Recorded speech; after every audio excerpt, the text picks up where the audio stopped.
감사합니다. 우리 하나님께 영광과 격려의 박수 들어가겠습니다. 우리 렘넌트를 키우고 있는 부모님과 렘넌트 사역하는 우리 사역자들이 다 어떻게 하면 우리 렘넌트를 하나님 원하시는 하나님의 사람들로, 또 제대로 하나님 원하시는 전도자로 하나님 앞에 귀하게 쓰임받는 렘넌트로 키울 수 있을까? 누구든지 그분에 대해서도 많이 기도하고 또 여러분들이 마음에 담고 소원을 가지고 있는 걸로 확신합니다. 렘넌트에 대한 절대 믿음을 가지셔야 됩니다. 우리 렘넌트를 키우고 있는 부모님들이나 교사들이 가장 놓치기 쉬운 부분이 뭐냐면은 렘넌트에 대한 절대적인 믿음입니다. 렘넌트는 하나님의 절대 주권 속에 있습니다. 누가 뭐라고 말해도 우리 렘넌트의 생사하복은 하나님이 주관하십니다. 그리고 두 번째 가져야 될 절대적인 믿음이 뭐냐면은 렘넌트에 대한 하나님의 절대 계획이 있습니다. 항상 그 사실을 믿으셔야 됩니다. 혹시 우리 부모님들이나 렘넌트를 키우는 교사들이 렘넌트의 지금의 모습을 보고 혹시 마음에 시험이 들거나 혹은 불신앙이 들어올 수가 있습니다. 절대 그게 속지 마시고 내게 맡겨주신 이 렘넌트에 대한 하나님의 절대 계획이 있다. 그 사실을 굳게 붙잡으시고 그 믿음을 가지셔야 됩니다. 여기 흔들리시면은 굉장한 여러 가지 문제가 옵니다. 잡담 우리는 현실을 보고 아이들의 모습을 보고 흔들리기 쉽습니다. 절대 여러분 거기에 빠지지 마시고 하나님에 대한 절대 계획을 가지고 이 렘넌트를 통해서 앞으로 세계 복음화를 위한 주역으로 우리 렘넌트를 하나님이 분명히 사용하시고 또 그 일에 하나님이 증거를 주실 것이다 라는 절대적인 믿음을 갖는 것이 중요합니다. 그리고 세 번째로 가져야 될 절대 믿음은 뭐냐면은 우리 렘넌트에게는 모든 것이 합력하여 선을 이룬다 라는 그 사실 굳게 붙잡으셔야 됩니다. 우리는 7명의 렘넌트 얘기를 수없이 들었습니다. 요셉 얘기를 우리는 사실 수천 번도 더 들었습니다. 그게 증거가 뭡니까? 요셉에게 일어난 모든 일, 사건, 그것이 다 합력하여 선을 이루었잖아요. 일찍이 어머니를 잃게 된 것, 그리고 노예로 팔려간 것, 누명을 쓰고 감옥에 들어간 것, 그리고 술 맡은 간원장이 요셉을 잊어버린 것, 금방 보기에는 그것이 아주 잘못된 것처럼 보이지만은 그렇지 않습니다. 그것이 요셉을 세계 복음화할 수 있는 렘넌트로 세우는 하나님의 방법이었습니다. 렘넌트에게 일어나는 일들은 하나도 헛되지 않고 그것이 다 합력하여 선을 이룬다는 사실을 확신하셔야 됩니다. 다윗이 사실 사울 왕에게 의해 가지고 많은 죽음의 위기를 겪게 됩니다. 그것도 1, 2년이 아니고 한때 7번 정도 죽음의 고비를 넘기게 됩니다. 그런데 이 다윗이 왕이 되는 그 모든 중요한 멤버들이 언제 세워졌느냐? 다윗이 사울왕에게 쫓겨 죽음의 고비를 7번, 8번 겪을 때입니다. 그때 생사가 오락가락 하는데 신기하게도 성경에 보면은 그때에 이 다윗의 주위에 다윗이 앞으로 왕이 되고 난 후에 그 왕국을 든든하게 세우고 그 왕국을 통하여 세계 복음화할 수 있는 중요한 제자들이 그때 다 모였다는 사실입니다. 참 신기하죠. 여러분 초대교회도 보십시오. 가장 어려운 위기 때에 거기 마가다락방에 모이면 절대로 안 됩니다. 세상적인 동기나 어떤 세상적인 야망을 가진 자는 거기에 절대로 올 수 없습니다. 그런데 거기에 120명이 모였고 모여든 그 120명이 나중에 뭐죠? 세계 복음화하는 바로 주역이요 주축들이요 그것이 발판이었다는 사실입니다. 그래서 우리 렘넌트에 일어나는 일은 하나도 헛되지 않습니다. 어려움 같지만은 어려움이 아닙니다. 죽음의 위기 같지만은 죽음의 위기가 아닙니다. 거기에는 하나님의 중요한 계획이 숨어져 있고 하나님의 뜻이 그 속에 있음을 기억하셔야 돼요. 이 믿음을 우리 부모들이 가져야 됩니다.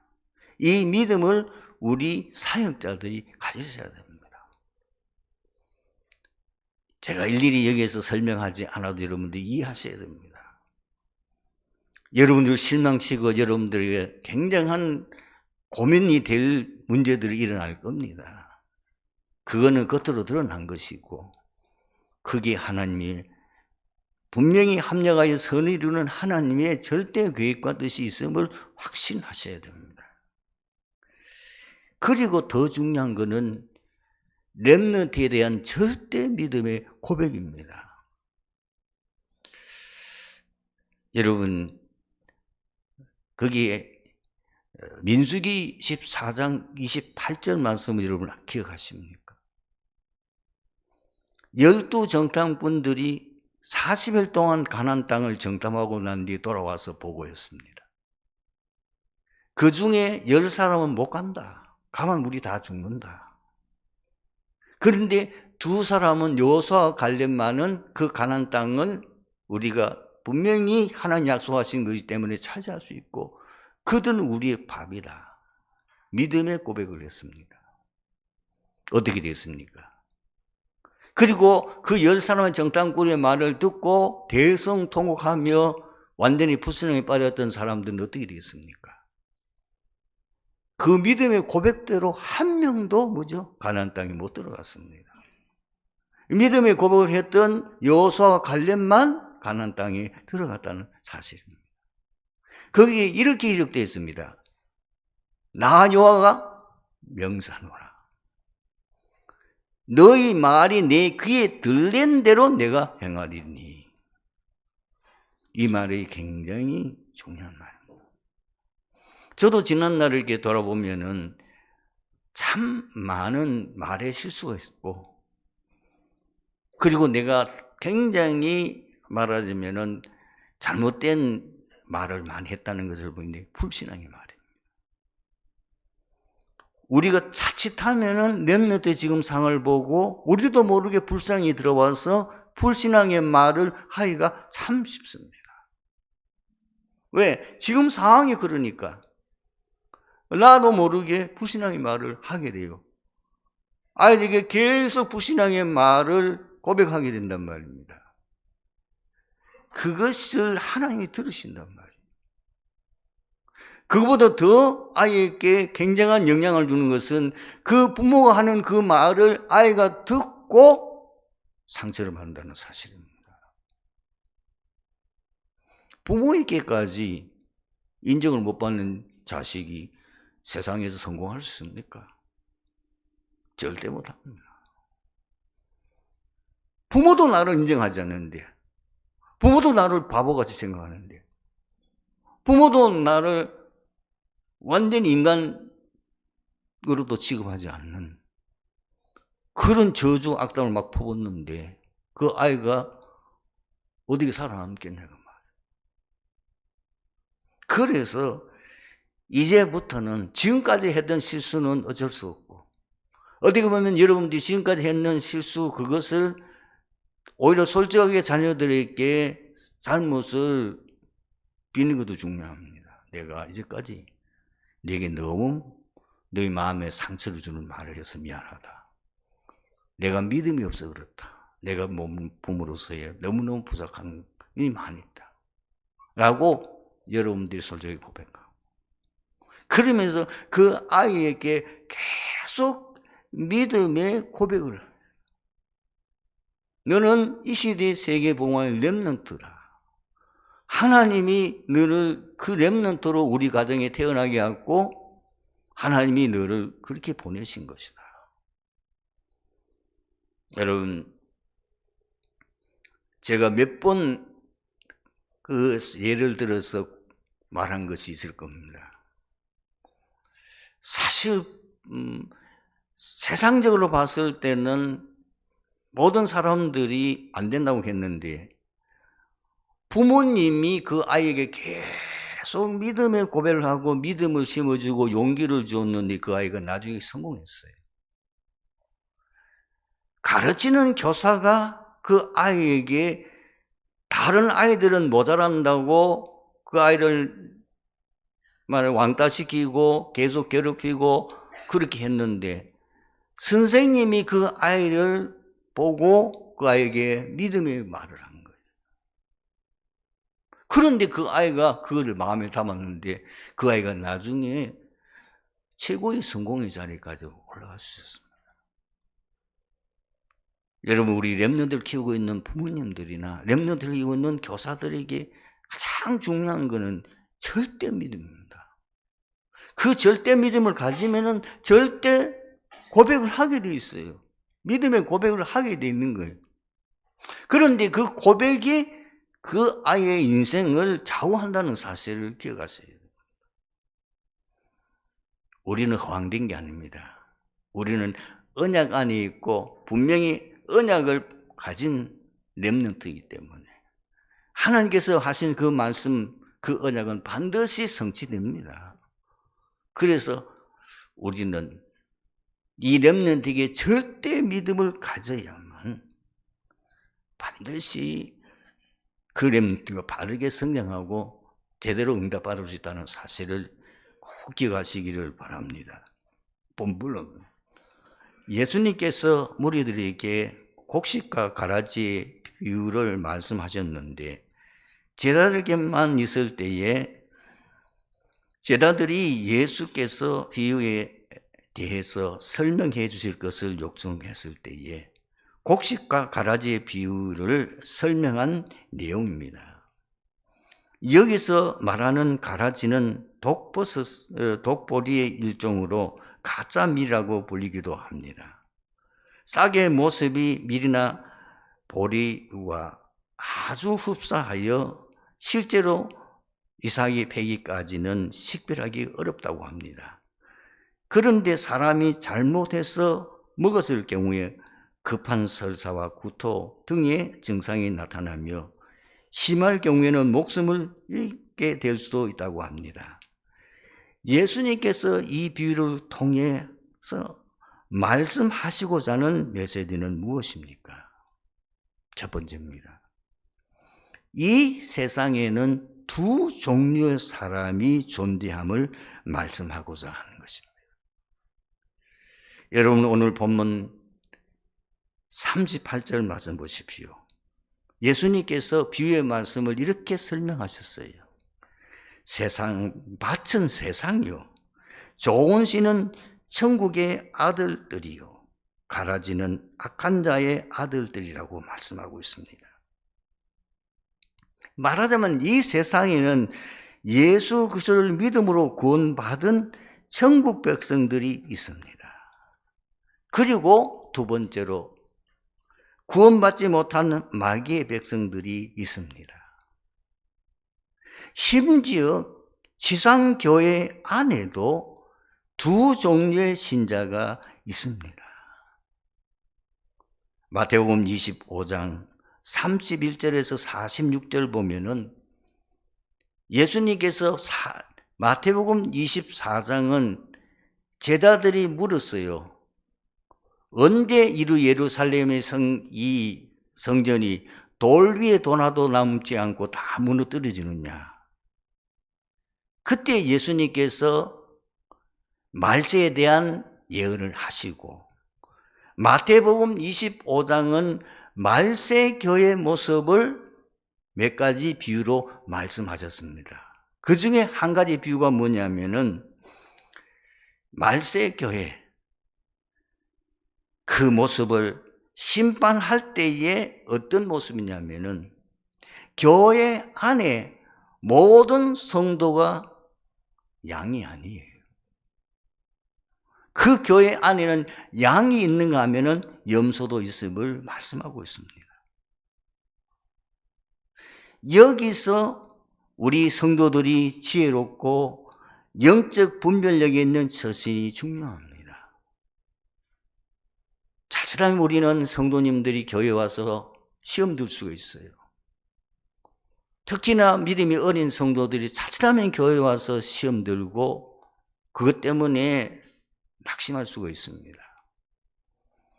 교회 아니지만은, 그러나 분명히 교회 안에는 양이 있는가 하면은 염소의 무리도 있다는 사실을 우리 성도들이 기억하고 있어요.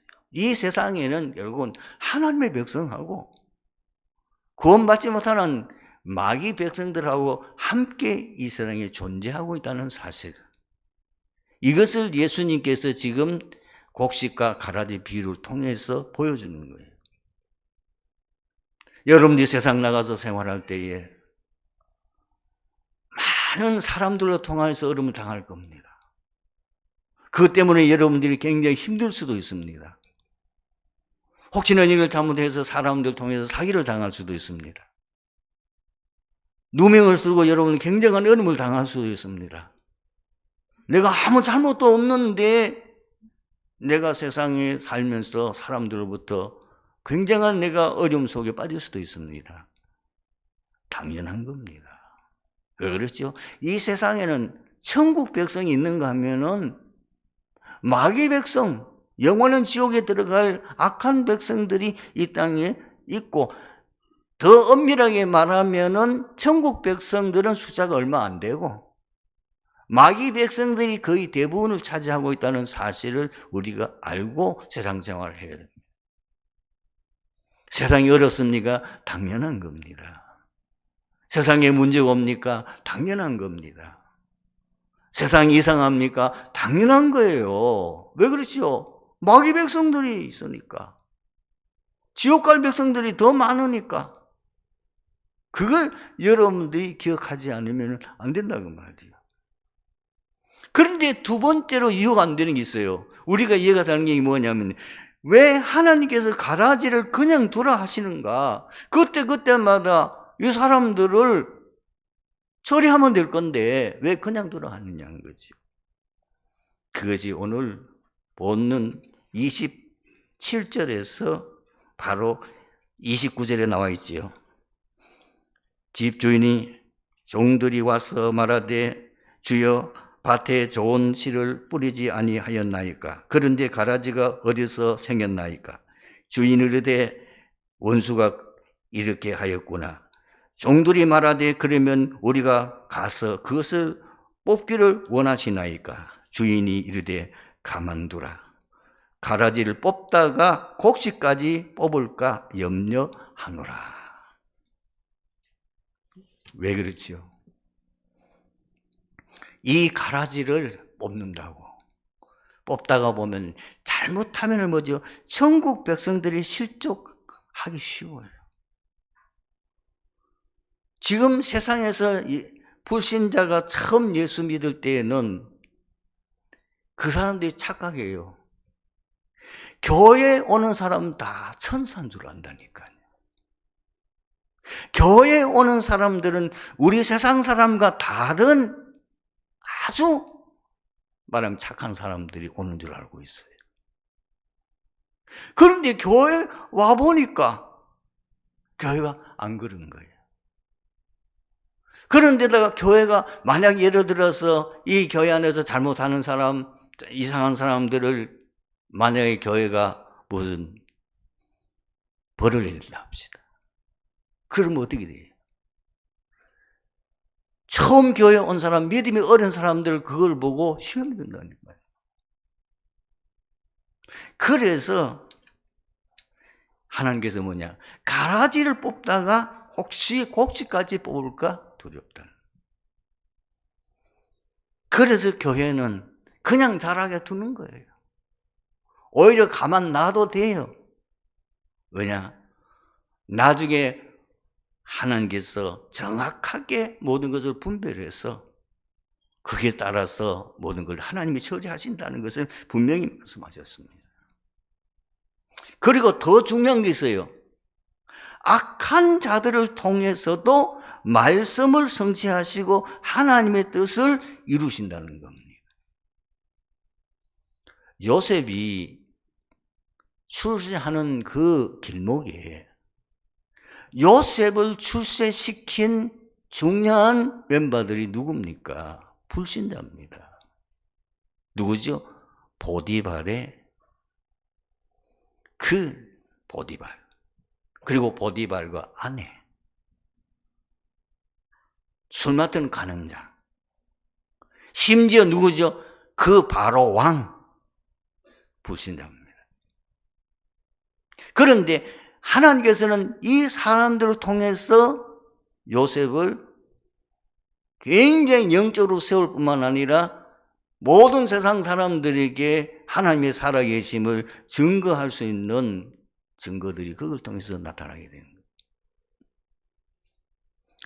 요셉이 보디발의 집에 팔려간 건 우연이 아닙니다.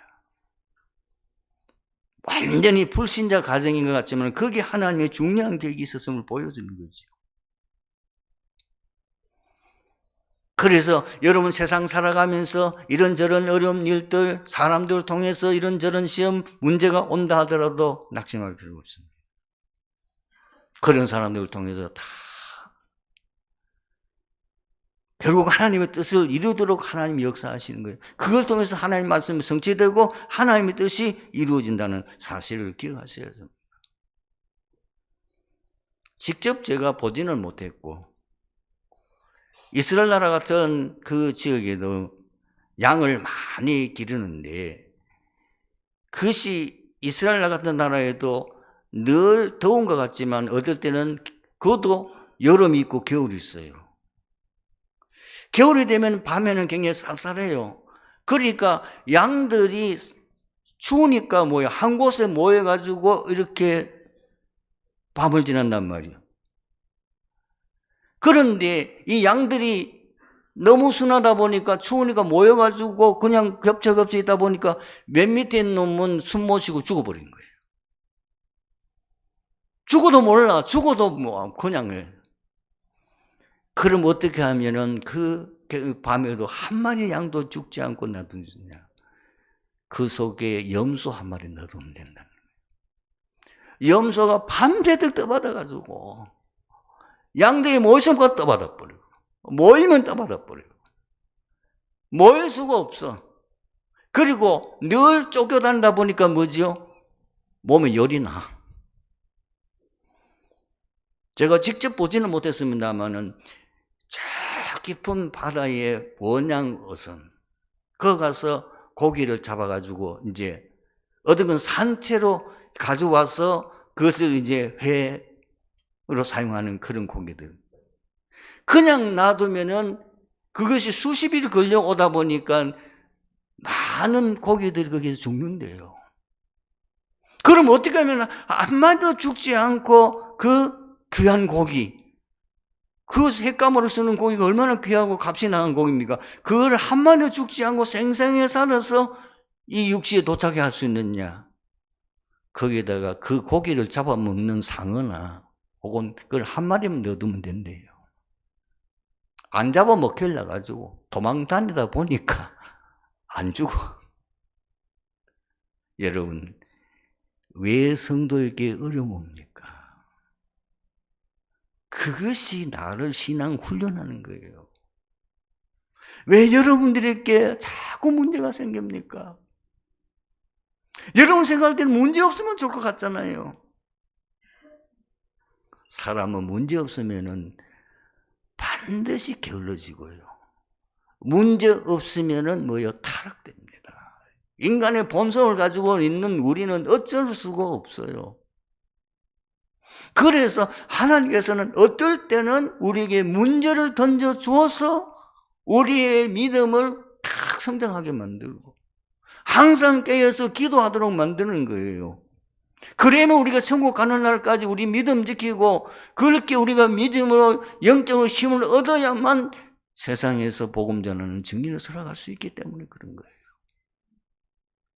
그래서 말하자면 악한 자를 이 땅에 그냥 두는 가라지를 그냥 두는 말은 뭐냐? 신앙 훈련하는 도구로 사용하신다고 말이에요. 여기는 신앙의 교훈적인 것을 아주 많은 걸 담고 있다는 사실을 기억하셔야 됩니다. 그리고 마지막 세 번째는 뭐냐? 삶의 결과는 반드시 오게 되어 있음을 말씀하고자 합니다.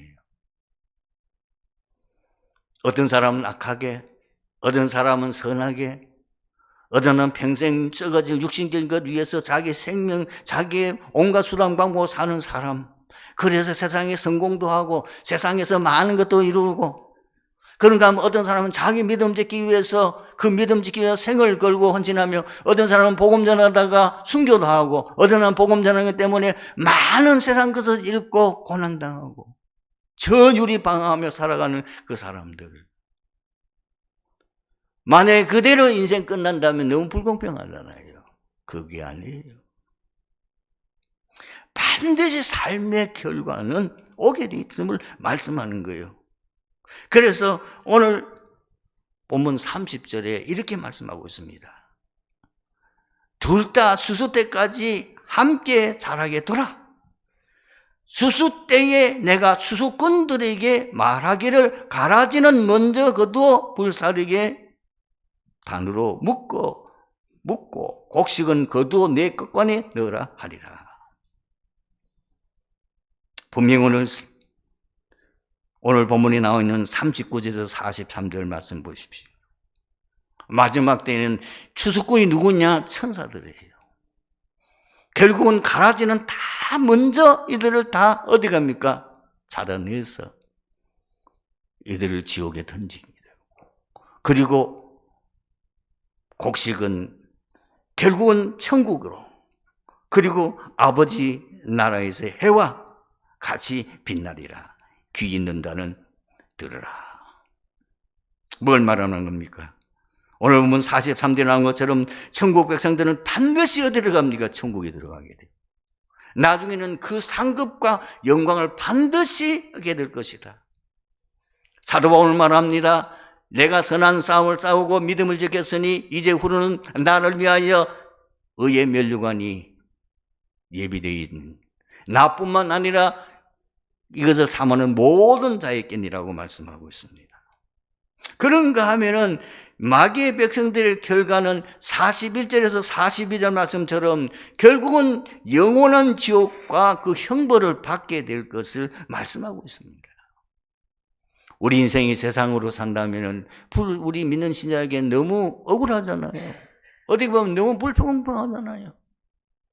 우리 믿음 지킨다고 삶 세상에서 늘 근신하고 깨어서 복음 전하는 생활하며 많은 어려움과 고난 속에서 그 믿음을 지켜왔는데, 불신자는 자기 마음대로 하고 온갖 수단 방법을 가지고 세상 살면서 그걸 해가지고 세상에 성공도 하고 출세되었는데, 만약에 그것을 인생이 끝난다면 얼마나 훌륭합니까?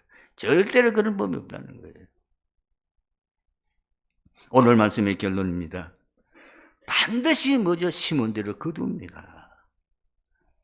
분명히 시편 126편 5절에 6절에 이렇게 기록되어 있습니다. 눈물을 흘리며 씨를 뿌리는 자는 기쁨으로 거리로다. 울며 씨를 뿌리러 나가는 자는 반드시 기쁨으로 그 곡식단을 가지고 돌아오리로다. 그리고 갈라디아서 6장 7절에서 9절을 보면은 이렇게 기록되어 있습니다. 스스로 속이지 말라. 하나님은 업신여김을 받지 아니하시느니 사람이 무엇을 심든지 그대로 거두리라. 자 육체를 위하여 심는 자는 육체로부터 썩어질 것을 거두고 성령을 위하여 심는 자는 성령부터 영생을 거두리라. 그래서 성도 여러분, 어떤 경우에도 낙심하지 말고 포기할 필요가 없습니다. 왜? 반드시 때가 오기 때문이에요. 누리면서 기다리는 겁니다. 이사야서 60장 22절에 그 작은 자가 천명을 이루겠고 그 약한 자가 강국을 이룰 것이라. 때가 되면 나 여호와가 속히 이루리라. 그러면서 우리는 더욱 주의 일에 힘쓰고 집중하는 것이 필요합니다. 고린도전서 15장 58절 말씀에 그러므로 내 사랑하는 형제들아 견실하며 흔들리지 말고 항상 주의 일에 더욱 힘쓰는 자들이 되라. 이는 너희 수고가 주 안에서 헛되지 않은 줄 알미라. 이번 한 주간도 여러분 생에 가장 축복된 응답과 축복이 함께하기를 주님의 이름으로 축원합니다. 아버지 하나님 은혜 감사합니다. 오늘 말씀 속에서 이 자리에 참석한 트리티교회 모든 성도들이 말씀을 통하여 제거로 응답받고 승리하는 한 주간이 되어줄 수 있도록 복음 전하는 현장의 증인으로 설 수 있도록 응답하여 주시옵소서. 주 예수 그리스도의 이름으로 기도드리옵나이다. 아멘.